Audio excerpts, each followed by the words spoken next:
حضرت علی رضی اللہ تعالیٰ کا مقام رشتہ داری کی وجہ سے ہے یا کوئی اور وجہ ہے؟ جبکہ دوسرے صحابہ کی بھی بہت قربانیاں ہیں. جی بالکل ہیں قربانیاں، لیکن اللہ تعالیٰ نے اولاد ابراہیم کو چن لیا.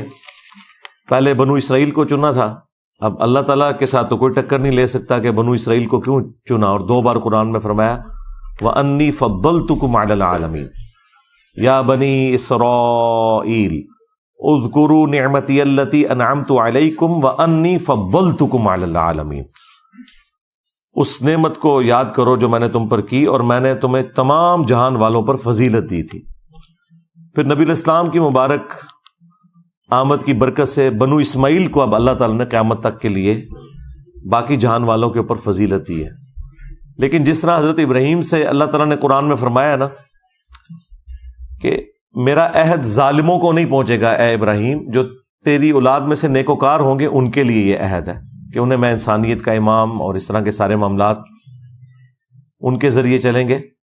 تو آج بھی اولاد ابراہیم میں سے جو اس طریقے پہ ہے اس کے لیے سارے فضائل ہیں. چونکہ سیدنا علی ہوں، حسن و حسین ہوں، انہوں نے ثابت کیا ہے اولاد ابراہیم ہونا، تو یہ ان کی نسبت نے بھی انہیں فائدہ پہنچایا اور ان کے اعمال بھی اس طرح کے تھے. یہ دونوں چیزیں پیرلل میں ہیں. ہم صرف نسبت کو نہیں مانتے. صحیح مسلم میں حدیث ہے کہ جس کے عمل نے اسے پیچھے چھوڑ دیا اس کا نسب، اس کی نسبت اسے آگے نہیں کر سکتی. یہ واضح حدیث ہے مسلم شریف میں. لیکن اگر کسی کا عمل ہے تو ظاہر ہے پھر وہ ایک نسبت، وہ ایک سمجھ لیں نور علی نور والا معاملہ ہے. اور یہ چیز اس کے ساتھ کوئی کنٹراڈکٹری نہیں ہے جو قرآن میں ہے نا کہ ہم نے تمہیں خاندانوں میں اور قبائل میں اس لیے بانٹا ہے کہ تاکہ تمہاری پہچان ہو سکے. اور ان اکرمکم عند اللہ اتقاکم، اور بے شک اللہ تعالیٰ کے نزدیک تم میں سب سے زیادہ عزت والا وہ ہے جو پرہیزگار ہے. تو انسانیت میں یہ جو خاندانی سسٹم اور قوم اور قبیلے اور زبانیں یہ صرف پہچان کے لیے. اللہ کے نزدیک معیار جو ہے وہ تقوی ہے، جو نبی الاسلام کا آخری خطبہ بھی ہے حجۃ الوداع کا مسند احمد میں کہ کسی گورے کو کالے پر، کسی کالے کو گورے پر کوئی فضیلت نہیں ہے. تم سب کے سب آدم علیہ السلام کی اولاد ہو اور آدم مٹی سے بنائے گئے تھے. اللہ کے نزدیک سب سے زیادہ عزت والا وہ ہے جو پرہیزگار ہوگا. یہ ساری چیزیں اپنی جگہ ہیں، یہ بنیاد ہے. لیکن جب یہ ساری چیزیں پائی جاتی ہوں پلس پھر خاندان والا معاملہ ہو تو وہ اللہ تعالیٰ نے چنا ہے. جس طرح نبی الاسلام نے خود فرمایا بخاری مسلم میں کہ اللہ تعالیٰ نے اولاد آدم میں سب سے بہترین جو خاندان تھا اس میں مجھے پیدا کیا، اور اس میں بھی جو سب سے بہترین شاخ تھی قریش کی بنو ہاشم، اس میں مجھے پیدا کیا.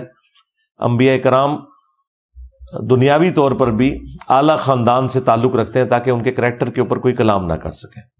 تو یہ دونوں چیزیں ہیں، یہ ایکسٹریم رویے ہیں. کوئی شخص یہ کہے کہ خاندان کی کوئی اہمیت نہیں ہے، اہمیت ہے کیونکہ اللہ تعالیٰ نے اہمیت دی ہے. ہاں اللہ نہ دیتا تو کوئی مسئلہ نہیں تھا. ہمارے نزدیک تو اللہ تعالیٰ اپنی دعوت توحید کے لیے کسی پیغمبر کا بھی محتاج نہیں ہے، لیکن چونکہ اب اس نے پیغمبروں کے ذریعے ہمیں ہدایت دی ہے تو ہم پیغمبروں کو بیچ میں سے نکال تو نہیں سکتے. اب جس نے ہدایت حاصل کرنی ہے اس نے پیغمبر کے ذریعے حاصل کرنی ہے. پیغمبر ہی وسیلہ ہے اللہ اور مخلوق کے درمیان ہدایت کا. اب کوئی شخص کہے کہ میں پیغمبروں کو بیچ میں سے نکال دوں تو ایسا نہیں. اللہ کی مرضی ہے کہ پیغمبر کے ذریعے ہی ہدایت ملنی ہے.